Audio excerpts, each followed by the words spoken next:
یہ ہے جس کی خوشخبری دیتا ہے اللہ تعالیٰ اپنے بندوں کو، جو لوگ ایمان لے آئے اور نیک عمل کرے، اور ان کے لیے اور آپ کہہ دیجئے کہ میں تم سے کوئی اجر طلب نہیں کرتا سوائے یہ کہ رشتہ داری کا لحاظ رکھتے ہوئے جو تم محبت یا رشتہ داری کا لحاظ رکھو، اور یہ کہ جو کوئی نیکی لے آئے گا تو اللہ تعالیٰ اس کو اس کے نیکی میں اور خوبی بڑھا دے گا، اس میں اور بھلائی کر دے گا، اور بے شک اللہ تعالیٰ بخشنے والا قدردان ہے۔ تو اب یہاں پر کہا جا رہا ہے دوبارہ، یعنی جنتوں کا جو اس سے پہلے جو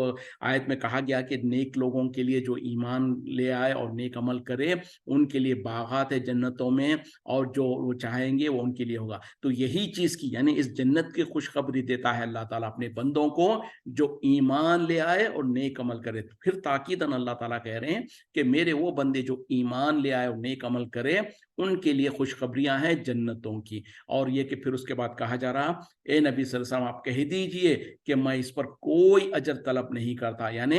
میں جو تمہارے درمیان میں جو واعظ و نصیحت کرتا ہوں، میں جو تم کو دین کے طرف لوگوں کو بلاتا ہوں، اس پر میں تم سے کوئی اجر طلب نہیں کرتا، کوئی دنیا کا فائدہ طلب نہیں کرتا، سوائے اس بات کی کہ تم میرے ساتھ اپنی رشتہ داریوں کو نبھاؤ، اور یہ کہ میرے ساتھ خیر خائی کا معاملہ کرو۔ یعنی اے مشرکین مکہ، اے کفار مکہ، اگر تم میری اس بات کو نہیں مانتے ہو، میرے اس دین پر عمل نہیں کرنا چاہتے ہو، میرے اس دین کے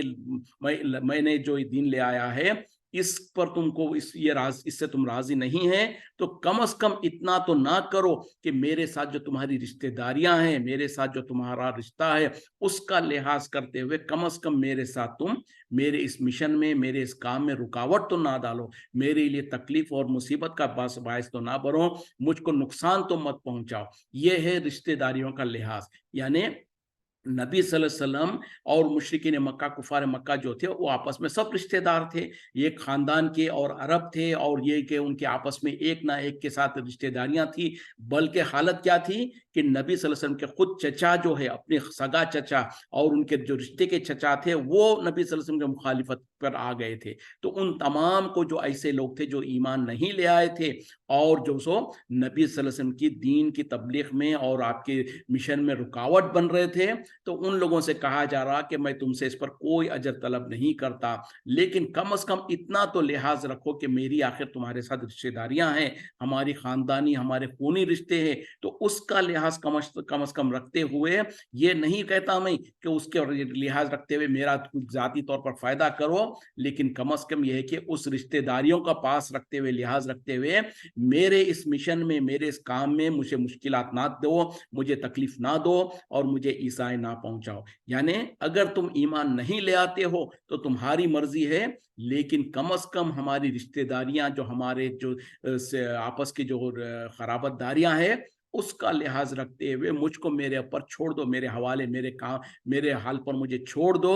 مجھے تکلیف اور مصیبت میں نہ ڈالو، اور مجھے میرے کام سے مت روکو۔ اس وجہ سے جو سو یہ ایک ایسا ان کو جو سو جتلایا جا رہا ہے، اور عربوں میں ایک چیز بہت زیادہ تھی کہ وہ جو سو اپنی رشتہ داریوں کو اور اپنی قرابت داریوں کو اور آپس کے جو یہ ہے اس کو بہت زیادہ لحاظ کیا کرتے تھے، اس وجہ سے جو سو اس کو ان کو ایرا دلاتے ہوئے کہا جا رہا ہے کہ کم از کم ہماری رشتہ داری جو ہے اس کا لحاظ رکھو۔ اور جیسے کہ ہم دیکھتے ہیں کہ جو بڑے بڑے دشمن تھے اسلام کے، لیکن جہاں پر رشتہ داری کی بات آتی تو وہاں پر وہ کم از کم نرم پڑ جاتے۔ خود ابو طالب کا معاملہ یہی تھا، وہ نبی صلی اللہ علیہ وسلم سے بہت زیادہ محبت کرتے تھے، نبی صلی اللہ علیہ وسلم کو پوری اجازت دے رکھا تھا کہ اے میرے بھتیجے، تو جو دین جو تبلیغ کرنا چاہتا، تو جو کرنا چاہتا کر، تجھ کو تیرے قریب کوئی دنیا یعنی عرب میں قریش میں سے کوئی تیرے پر ہاتھ نہیں اٹھا سکتا، تیرے پر کوئی انگلی نہیں اٹھا سکتا جب تک کہ میں زندہ ہوں۔ حالانکہ وہ خود ایمان نہیں لے آئے، لیکن نبی صلی اللہ علیہ وسلم کے ساتھ جو رشتہ داری تھی اس کو نبھاتے رہے، اور وہ جب تک باحیات تھے نبی صلی اللہ علیہ وسلم کے نبی صلی اللہ علیہ وسلم کی ایک بہت بڑی ہمت تھی، اور نبی صلی اللہ علیہ وسلم کے لیے جیسے چٹان کے جیسے کھڑے ہو جاتے تھے دشمنوں کے مقابلے میں۔ تو بہرحال وہی بات کہی جا رہی ہے کہ کم از کم رشتہ داریوں کا لحاظ رکھو، اور پھر آگے کہا جا رہا جو کوئی نیکی کرے تو اللہ تعالیٰ اس کی نیکی میں اور بھلائی بڑھا دیتا ہے، اس میں اور خوبی بڑھا دیتا ہے، اور بے شک اللہ تعالیٰ بخشنے والا اور شکور ہے یعنی قدردان ہے. جو کوئی احسان کرتا ہے تو اس کا احسان کا اللہ تعالیٰ بدلہ دیتا ہے. ام یقولون کیا وہ کہتے ہیں افطرا کہ اس نے باندھ لیا اللہ الکذبا اللہ پر جھوٹ. یعنی کیا یہ مشرکین مکہ کفار مکہ کہتے ہیں کہ نعوذ باللہ نبی صلی اللہ علیہ وسلم نے اللہ پر جھوٹ باندھا. فَإِن يَشَاءِ اللَّهُ اگر چاہتا اللہ یختم علی قلبک ختم لگا دیتا آپ کے دل پر یعنی مہر لگا دیتا آپ کے دل پر. وَيَمْحُ اللَّهُ الْبَاطِلَ اور مٹا دیتا اللہ تعالیٰ باطل کو. وَيُحِقُّ الْحَقَّ اور ثابت کر دیتا حق کو بِکَلِمَاتِهِ اپنے کلمات سے. إِنَّهُ عَلِيمٌ بے شک وہ جاننے والا ہے بذات الصدور سینوں کے بھیدوں کو سینوں کے رازوں کو. کیا یہ لوگ کہتے ہیں یعنی مشرکین مکہ اور کفار مکہ یہ الزام لگاتے ہیں کہ نبی صلی اللہ علیہ وسلم نے اللہ پر جھوٹ باندھ دیا اللہ کے اوپر تو اللہ تعالیٰ کہہ رہے ہیں کہ اگر اللہ تعالیٰ چاہتا تو آپ کے دل پر اے نبی صلی اللہ علیہ وسلم آپ کے دل پر مہر لگا دیتا اور اللہ تعالیٰ باطل کو مٹا دیتا اور حق کو ثابت کر دیتا اپنے کلمات سے. اور بے شک اللہ تعالیٰ ہے ہی سینوں کے بھیدوں کو جاننے والا. یعنی یہ مشرکین مکہ کفار مکہ جو ایمان نہیں لے آتے ہیں اور قرآن کے بارے میں آئے دن نئے نئی باتیں کرتے ہیں. کبھی کہتے ہیں کہ جو یہ نبی صلی اللہ علیہ وسلم کے اوپر کوئی کسی نے جادو کر دیا جس کے وجہ سے آپ بہکی باتیں کرتے ہیں. کبھی کہتے ہیں کہ کوئی آ کر ان کو پڑھا جاتا ہے. کبھی کہتے ہیں کہ شیطان ان کو سکھا جاتا ہے. کبھی کچھ کہتے ہیں. اور پھر کبھی کیا کہتے تھے کہ یہ جو نبی صلی اللہ علیہ وسلم جو قرآن کہہ کر جو ہم کو سنا رہے ہیں در حقیقت میں ان کے اپنے ذہن کی اپج ہے اور انہوں نے اپنے ذہن سے جو کچھ ان کو سمجھ میں آیا کہہ دیا اور یہ اللہ کے اوپر جھوٹ گھڑ رہے ہیں. یعنی اللہ نے ان کے طرف کوئی قرآن کو نازل نہیں کیا. یہ خود اپنے طور پر اپنی بات کو رکھ کے کہہ رہے ہیں کہ یہ اللہ کی طرف سے نازل ہے. تو یہ مشرکین مکہ کفار مکہ آئے دن اس طریقے کے الزامات لگایا کرتے تھے. تو اس کا جواب دیتے ہوئے اللہ تعالیٰ کہہ رہے ہیں کہ کیا یہ لوگ کہتے ہیں کہ نبی نے اللہ پر جھوٹ باندھ دیا ہے. اگر اس میں ذرا سی بھی سچائی ہوتی اگر اس میں کوئی بھی حقیقت ہوتی تو اگر اللہ تعالیٰ چاہتا تو نبی کے سینے پر مہر لگا دیتا جس کے بعد نبی صلی اللہ علیہ وسلم کچھ بات اس طریقے سے بول نہیں سکتے. یعنی اگر وہ جھوٹ باندھ رہے ہیں تو اللہ تعالیٰ کے لیے تو اتنا ہی آسان تھا کہ آپ کے دل پر مہر لگا دیتا تو پھر آپ کوئی ایسی بات کر ہی نہیں سکتے. اور یہ کہ اگر انہوں نے کچھ کہا ہے تو اللہ تعالیٰ اس باطل کو مٹانے پر بھی قادر ہے اور یہ کہ حق کو ثابت کر دے اپنی کلمات سے. یعنی اگر نبی نے کچھ غلط سلط بات کہی ہے یا اپنے طور پر کچھ بات کہی ہے تو اللہ تعالیٰ تو اس بات پر قادر ہے کہ اس بات کو مٹا دے اور یہ کہ حق کو ثابت کر دے اپنی کلمات سے. اور اللہ تعالیٰ تو سینوں کے بھیدوں کو بھی جانتا ہے. تو یہ کہہ کر اللہ تعالیٰ یہ ثابت کرنا چاہتے ہیں کہ یہ تم جو کہتے ہو نبی پر جو الزام لگاتے ہو سراسر بے بنیاد ہے. اس میں کوئی حقیقت نہیں ہے. اگر اس میں ذرا سی بھی حقیقت ہوتی اگر اس میں ذرا سی بھی سچائی ہوتی تو ہم نبی کے سینے پر ان کے دل پر مہر لگا دیتے کہ وہ بات کوئی ایسی بات نہیں کرتے. اور اگر انہوں نے کچھ کہا ہے تو اس بات کو مٹا دیتے اور ہم اپنی کلمات کے ذریعے سے حق کو ثابت کر دیتے. تو یہ چیز ہے. اچھا یہ ظالم لوگ بیچارے اتنے جاہل تھے اتنے اندھے تھے کہ کیوں کہ ان کو قرآن کے بارے میں الزام لگانا تھا کیونکہ قرآن ان کو پسند نہیں تھا. قرآن میں جو احکامات تھے وہ ان کے خواہش کے مطابق نہیں تھے. تو لہٰذا قرآن کا انکار کرنے کے لیے ان کے پاس کوئی دلیل تو تھی نہیں. تو آئے دن اس طریقے کے کوئی نہ کوئی الزامات لگاتے تھے. حالانکہ اگر ایسا ہوتا یا اس میں ذرا سی بھی سچائی ہوتی تو نبی صلی اللہ علیہ وسلم کم از کم وہ آیتیں تو بیان نہیں کرتے جن آیتوں میں اللہ تعالیٰ نے نبی صلی اللہ علیہ وسلم کی گرفت کیا تھا نبی صلی اللہ علیہ وسلم کی پکڑ کی تھی اور آپ صلی اللہ علیہ وسلم کو تنبیہ کیا تھا. کیونکہ قرآن میں ایسی کتنی ہی آیتیں ہیں جن آیتوں میں اللہ تعالیٰ نے نبی صلی اللہ علیہ وسلم کی گرفت کیا ہے. نبی صلی اللہ علیہ وسلم کو آپ نے کوئی عمل کیا تو اس پہ ناراضگی کا اظہار کیا ہے یا اس کو پسند نہیں کیا ہے اور کہا کہ اے نبی صلی اللہ علیہ وسلم آپ کو ایسا نہیں کرنا چاہیے تھا. تو ایسی کتنی ہی آیتیں قرآن میں موجود ہے. اگر نبی صلی اللہ علیہ وسلم کے بارے میں یہ جو الزامات لگاتے تھے کہ آپ نے گھڑ لیا ہے، آپ اپنے دماغ سے اپنے دل سے جو بات آتی ہے کہتے ہیں، اور کہتے ہیں کہ یہ نبی اللہ کی طرف سے کلام ہے، تو یہ سب کچھ بے بنیاد ہے۔ جیسے کہ عبس و تولی جو قرآن کی جو صورت ہے اس کے اندر جو ابتدائی آیتیں ہیں اس میں بھی اللہ تعالیٰ نے نبی صلی اللہ علیہ وسلم کے بارے میں کہا کہ نبی صلی اللہ علیہ وسلم نے اپنے چہرے کو پھیر لیا اس وجہ سے کہ ان کے پاس ایک اندھا نابینا شخص جو ان کے پاس آیا، پھر کہا کہ کیا آپ کو پتا ہے کہ وہ نابینا جو انسان آپ کے پاس دوڑتے ہوئے آیا وہ زیادہ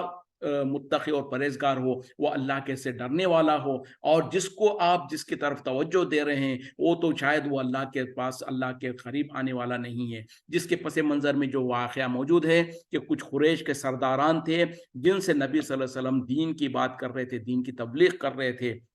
اس وقت میں ایک نابینا صحابی جو تھے وہ دوڑتے ہوئے آ گئے اور نبی صلی اللہ علیہ وسلم کو اس گفتگو میں دخل اس میں جو سو آپ کو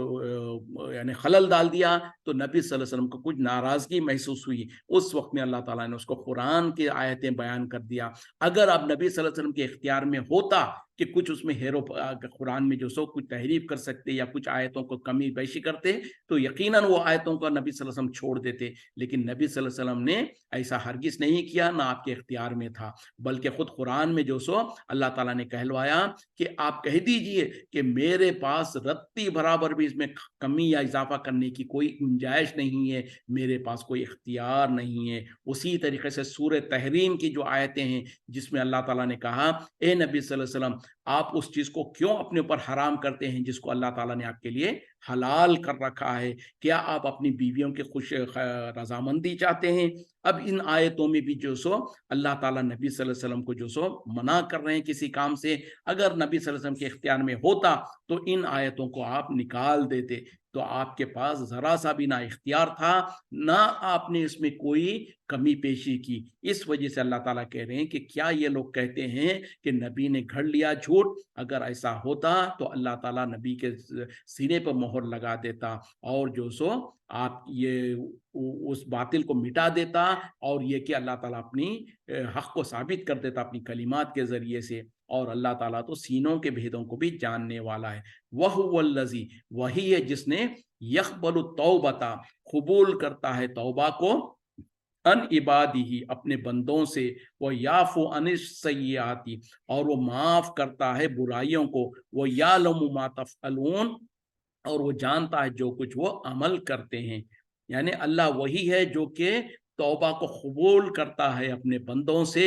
اور وہ معاف کر دیتا ہے برائیوں کو، اور یہ کہ وہ جانتا ہے جو کچھ وہ عمل کرتے ہیں۔ تو اب اس سے اللہ تعالیٰ جو سو اپنی رحمت کی اور اپنی جو سو قدرت کا اظہار کر رہے ہیں کہ اللہ ہی ہے جو اپنے بندوں سے توبہ کو قبول کرتا ہے۔ اور توبہ کیا ہے؟ جیسے کہ ہم اور آپ جانتے ہیں، اور ہمارے ملکوں میں جو ایک رواج ہے، لوگ جو سو صرف ہاتھ سے توبہ توبہ کر لیتے ہیں، یا کوئی کہتا ہے کہ توبہ میری توبہ، اور ہم سمجھتے ہیں کہ ہم نے توبہ کر لی۔ نہیں، یہ توبہ نہیں ہے۔ توبہ کے مطلب ہوتی ہے کہ جو انسان کسی گناہ کر بیٹھے اور اس کو وہ گناہ کرنے کے بعد اگر اس گناہ پر اگر اس کو سچی ندامت ہو، اس کو سب سے پہلے اس گناہ کا احساس ہو کہ ہاں یقیناً میں نے یہ گناہ کیا ہے، تو اس کو کہتے ہیں اقرار اور ندامت، یعنی اس کا احساس ہو کہ ہاں میں نے یہ گناہ کیا ہے۔ کیونکہ اکثر ہم دیکھتے ہیں کہ کئی لوگ جو سو گناہ کرتے ہیں، غلطی کرتے ہیں، اور ان کو اس غلطی کا احساس ہی نہیں ہوتا ہے، وہ اپنی غلطی کو مانتے ہی نہیں ہیں۔ تو توبہ کے لیے سب سے پہلی شرط جو ہے وہ یہ ہے کہ احساس، یعنی ندامت اور ایکسیپٹنس، یعنی ہاں یقیناً مجھ سے یہ غلطی ہوئی ہے۔ اب اس کے بعد جب غلطی کا احساس ہو جائے تو اب اس کے اوپر ندامت بھی ہو، اس پہ شرمندگی ہو، اس پر جو سو انسان معذرت خواہ ہو، اور جو سو اپنے نگاہ اپنی سر کو جھکا دے اللہ کے سامنے، اور پھر تیسری بات یہ ہے کہ اللہ سے معافی طلب کرے کہ یا اللہ مجھے معاف کر دے، اور اس کے بعد پورا ارادہ ہو کہ آگے یہ غلطی نہیں ہوگی اور آگے اس طریقے کی غلطی کرنے سے بچتا رہے۔ تو یہ تمام شرطوں کے ساتھ جو عمل کیا جاتا ہے اس کو کہا جاتا ہے توبہ۔ یعنی کوئی گناہ ہو جائے تو اس پہ سب سے پہلے اس کا اعتراف ہو کہ ہاں مجھ سے یہ گناہ ہوا ہے۔ دوسری بات یہ ہے کہ اس پر زبان سے اقرار کرے اور اللہ سے معافی چاہے کہ یا اللہ مجھے معاف کر دے، اور پھر یہ ہے کہ آگے مستقبل میں یہ عمل نہیں کرنے کا پورا ارادہ ہو اور اخلاص ہو۔ ایسی جب انسان کوئی غلطی اور گناہ کے اوپر اللہ سے معافی چاہتا ہے تو یقیناً اللہ تعالیٰ کہہ رہے ہیں کہ وہ اپنے بندوں کی توبہ کو قبول کرتا ہے۔ بلکہ کیسے قبول کرتا ہے؟ اتنا زیادہ اچھا اللہ تعالیٰ کو خوشی ہوتی ہے جب اس کا ایک بندہ جو سو گناہ گار بندہ اور اس کا جو سو نافرمان بندہ جب اللہ سے سچی توبہ کرتا ہے تو اللہ تعالیٰ اس کو اتنی اچھی طریقے سے قبول کرتا ہے، اتنا زیادہ اللہ تعالیٰ خوش ہوتا ہے۔ جیسے کہ ایک حدیث میں نبی صلی اللہ علیہ وسلم نے پورا ایک واقعہ بیان کیا کہ مثال کے طور پر کوئی انسان راستے میں سفر کر رہا ہو، یعنی صحرا میں بالکل ویران جگہوں پر، صحرا میں جو سو لمبا سفر ہے، اور اس زمانے میں جب کہ لوگ اونٹوں پہ اور گدھوں پہ اور پیدل سفر کیا کرتے تھے، تو ایسی لمبے لمبے سفر میں جا رہا ہو اور اس کا جو سواری ہے، اونٹ ہے یا گدھا ہے جو بھی ہے، اس کی سواری کے اوپر اس کا سامان بھی ہو اور اس کے کھانے پینے کا جو سامان ہے سب کچھ ہو، اور وہ سفر کرتے ہوئے تھک کر کہیں پر راستے میں جو سو کسی جھاڑ کے نیچے کہیں پر آرام کرنے کے لیے لیٹ جائے، اور اس نے اپنے جو سواری تھی اس کو وہاں پر اپنے ساتھ میں وہاں پر باندھ کے رکھا تھا، اور وہ جب جاگ گیا تو دیکھتا کیا ہے کہ اس کی سواری بھی غائب ہے اور اس کا سامان اور اس کے کھانے پینے کا سارا چیز غائب ہے۔ تو اب وہ اتنا پریشان ہو جاتا ہے کہ اب راستہ لمبا ہے اور دور دور تک کوئی انسان نہیں ہے، ہو سکتا ہے اب میں یہیں پر بھوکا پیاسا مر جاؤں گا، اور وہ اس فکر اور اس پریشانی میں ہوتا ہے کہ کچھ عرصہ گزرنے کے بعد اسے پھر اونگ آتی ہے اور وہ نیند کے مارے غلبے سے سو جاتا ہے، اور جب جاگتا ہے تو دیکھتا ہے کہ اس کا سواری بھی واپس آ گئی، اس کا سامان اور اس کا کھانے پینے کا جو کچھ ہے سب واپس آ گیا۔ تو اس وقت میں جب اس کو خوشی ہوتی ہے اور اس کی خوشی کی یہ حالت ہے، اور وہ خوشی کے اندر خوشی کے مارے بے تحاشا طور پر لاشعوری طور پر کہتا ہے، اے اللہ تو میرا بندہ اور میں تیرا رب، یعنی خوشی کے مارے اس کے زبان سے الٹے الفاظ نکل جاتے ہیں اور اللہ کو اپنا بندہ کہہ بیٹھتا ہے۔ تو جب وہ انسان جو کہ دنیا سے نا امید ہو گیا تھا، اس کے بعد اس کو سب کچھ مل گیا، تو جتنی خوشی ہوتی ہے اللہ تعالیٰ، نبی صلی اللہ علیہ وسلم فرماتے ہیں کہ اللہ کو اس سے بھی زیادہ خوشی ہوتی ہے جب اس کا کوئی گناہ گار بندہ، اس کا کوئی نیک بندہ اس کی طرف رجوع کرتا ہے، اس کی طرف توبہ کر کے پلٹ آتا ہے۔ کیوں کہ ایک انسان گناہ میں مبتلا تھا، اللہ کو رب نہیں جانتا تھا، وہ نافرمانی کر رہا تھا، لیکن جب اس کو احساس ہو گیا کہ میں تو گناہ گار ہوں، اور اپنی گناہ سے سچی توبہ کر کے اپنی رب کی طرف پلٹ آیا، تو یقیناً اللہ کو اس سے بہت زیادہ خوشی ہوتی ہے۔ تو ایسی توبہ جب انسان کرتا ہے تو اللہ تعالیٰ اسے گناہ گار بندوں کو ان کے گناہوں کو نہ صرف یہ کہ معاف کر دیتا ہے بلکہ ان کو نیکیوں میں بدل دیتا ہے۔ ہم میں سے کوئی نہیں ہے جو یہ کہے کہ ہم نے گناہ نہیں کیا ہے، بلکہ آئے دن اور صبح سے لے کے شام تک ہماری زندگی میں گناہ ہی گناہ ہوتے رہتے ہیں۔ تو اب ہمارے لیے بھی چاہیے، ہم کو بھی چاہیے کہ ہم سچی اور پکی توبہ کر لیں، اس سے پہلے کہ ہمارے اوپر توبہ کا دروازہ بند ہو جائے۔ اور توبہ کا دروازہ کب بند ہوتا ہے؟ جب انسان کے اوپر موت کے آثار آنے لگے، یا پھر قیامت کی بڑی نشانیوں میں سے کوئی نشانی آ جائے، تو انسان کے لیے توبہ کا دروازہ بند ہو جاتا ہے۔ اور یہ دونوں بھی جو سو کب آئیں گے کسی کو کچھ پتا نہیں ہے۔ تو انسان کو اگر آج اور ابھی ہم کو پتا چل گیا، احساس ہو گیا ہم کو اپنے گناہوں کا، تو ہم کو اللہ کے سامنے ندامت کا اظہار کرتے ہوئے اللہ سے توبہ کی زبان سے بھی توبہ کریں اور ارادہ کریں کہ آگے وہ گناہ نہیں ہوں گے، تو پھر اللہ تعالیٰ یقیناً ایسے بندوں کی توبہ کو قبول کرتا ہے اور گناہوں کو معاف کر دیتا ہے، اور وہ جانتا ہے جو کچھ وہ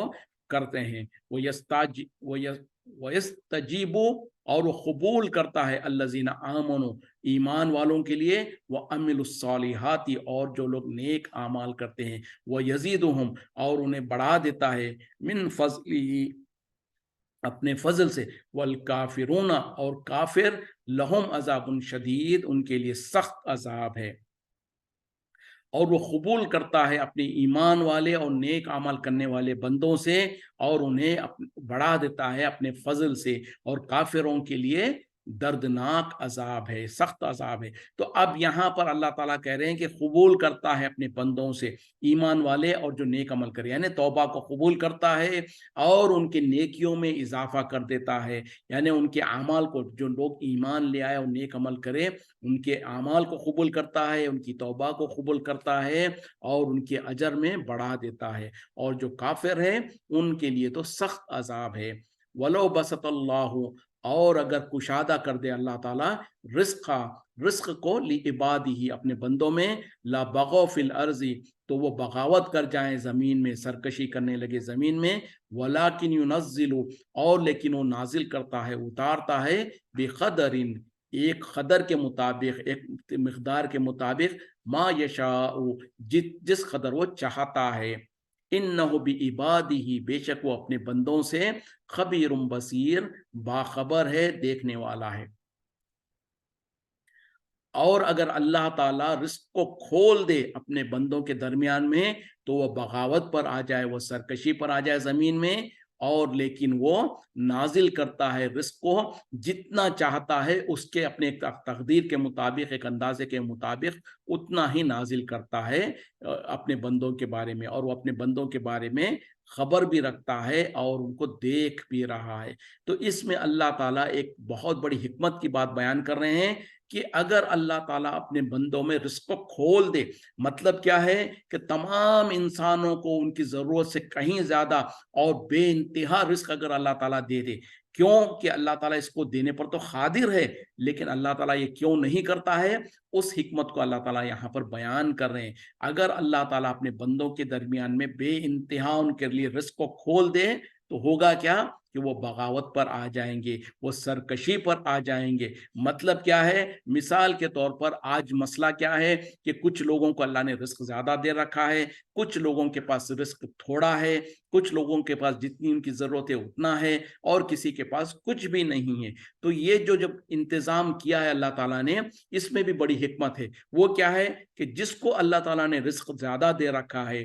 وہ لوگ کیا کرتے ہیں، جن کو اللہ نے رزق نہیں دیا ہے ان کو اپنے پاس کام پر لگائیں گے، ان کو کچھ ان سے جو محنت مزدوری کروائیں گے، اور ان سے محنت مزدوری کے بدلے میں ان کو کچھ رزق عطا فرمائیں گے، اور کوئی جو سو صدقہ خیرات کر دیتا ہے، کوئی لوگوں پر احسان کرتا ہے۔ لیکن بالفرض اندازہ کریں، ذرا غور کریں کہ تمام کے تمام لوگ مالدار ہو جائیں، تمام کے تمام لوگوں کے پاس بے انتہا مال ہو جائے، تو اس وقت میں ذرا غور کریں کہ کون ہوگا جو چھوٹے چھوٹے کام جو ہے، جو خدمت گزار ہے، جو لوگ نوکر چاکر ہے، وہ نوکر چاکر کے کام کون کرے گا؟ سب اگر مالک بن جائیں گے، سب اگر جو کو حکمران بن جائیں گے، اور سب کے پاس مال و دولت آ جائے گا، تو پھر وہ جو چھوٹے کام کرنے والے کوئی نہیں رہیں گے۔ تو اس میں پھر ہوگا کیا، پھر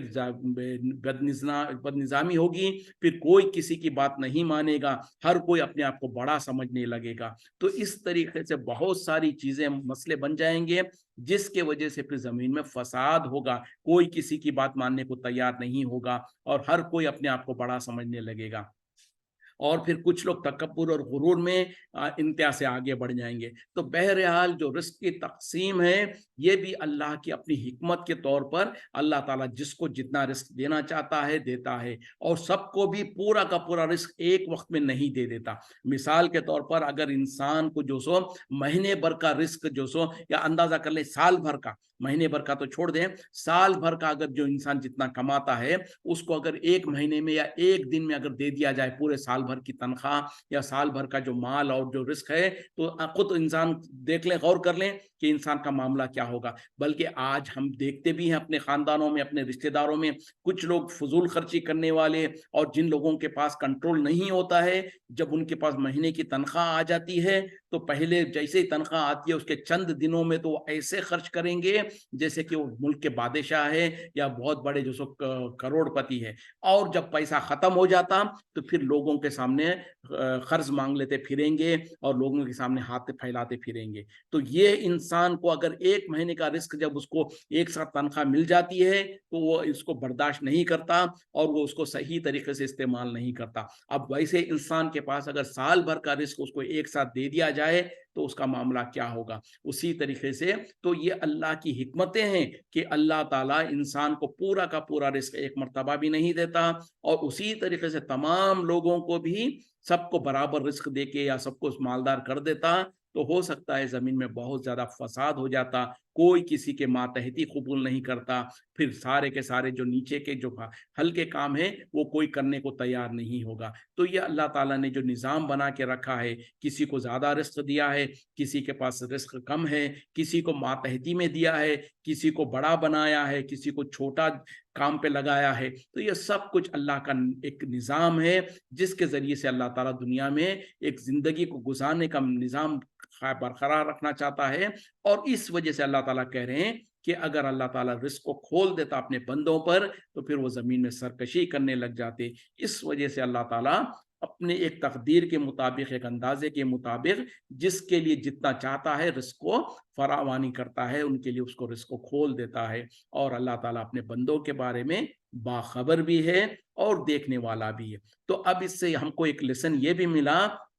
کہ اگر اللہ نے ہمارے رزق میں تنگی کر کے رکھا ہے تو اللہ ہی ہے جو رزق کو کھول سکتا ہے، تو ہم کو چاہیے کہ اللہ ہی سے مدد مانگے، اللہ ہی سے اپنے رزق میں برکت مانگے۔ اور اگر اللہ نے ہم کو رزق میں فراوانی کی ہے، ہمارے رزق کو کھول دیا ہے، تو اس میں تکبر اور غرور کرنے کی ضرورت نہیں ہے، کیونکہ یہ اللہ کا فیصلہ ہے، اللہ نے تمہیں عطا کیا ہے۔ تو جو اللہ نے تمہیں دیا ہے وہ اس کو چھیننے پر بھی قادر ہے، جو انسان کو اللہ نے دیا ہے اس کو محتاج کرنے پر بھی قادر ہے۔ تو انسان کو ہرگز تکبر اور غرور کرنا نہیں چاہیے، بلکہ اس پر اللہ کا شکر ادا کریں، اور جن جن کا اس میں حق ہے، جو اللہ تعالیٰ نے حق مقرر کیا ہے، ان حق کو ادا کرتے رہیں، جیسے کہ صدقہ خیرات ہے اور زکوٰۃ ہے، اور جو جن کے احکامات اور اللہ تعالیٰ نے ذکر کیا ہے کہ ان کے حقوق ہے، ان تمام کے حقوق کو ادا کرتے رہے۔ تو اگر انسان اللہ کا شکر ادا کرے گا تو اللہ تعالیٰ اس کو اور زیادہ دے گا، اور بالفرض اگر انسان نے تکبر اور غرور کیا تو اللہ تعالیٰ ایسے ناشکروں کو ہرگز پسند نہیں کرتا۔ وآخر دعوانا الحمدللہ رب العالمین، سبحانک اللہم بحمدک، اشہد ان لا الہ الا انت، استغفرک واتوب الیک۔ السلام علیکم ورحمۃ اللہ وبرکاتہ۔